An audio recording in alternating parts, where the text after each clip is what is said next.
পরবর্তীতে আপনার কি চারা উৎপাদন করার কোনো প্রচেষ্টা আছে, বা চারা উৎপাদন করবেন বা এটা সেল দিবেন, এরকম কোনো না, আমার সদিচ্ছা আছে আপনার? এই ধরনের ইচ্ছা নেই, কিন্তু এটা অনেক ঝামেলার কাজ।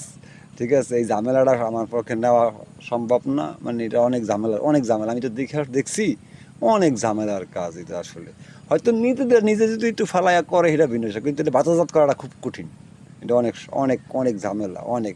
এটা বিভিন্ন ঘর করে রাখতে হয়, বিশাল ঘর করতে হয়। তারপরে মাটি বানাইতে হয়, বিভিন্ন জায়গা থেকে মাটি সংগ্রহ করতে হয়, বিভিন্ন করতে হয়।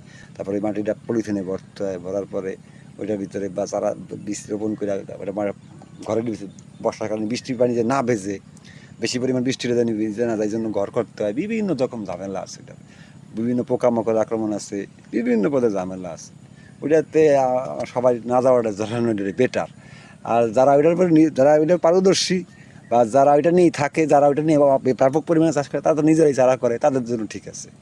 ঠিক আছে, এটা আমাদের জন্য, আমরা স্বাভাবিক সাধারণ চাষি, আমরা মোটামুটি যা লাগাইতে পারি কিনা না, নিজে ভালো মানের বীজটা যদি কিনতে পাওয়া যায়, সেখান থেকে সংগ্রহ করতে হয়তো বা 3 জায়গা 4 জায়গা 5 জায়গায় খোঁজ নিয়ে হয়তো এক জায়গা থেকে অবশ্যই ভালো মানের বীজ সংগ্রহ করা সম্ভব।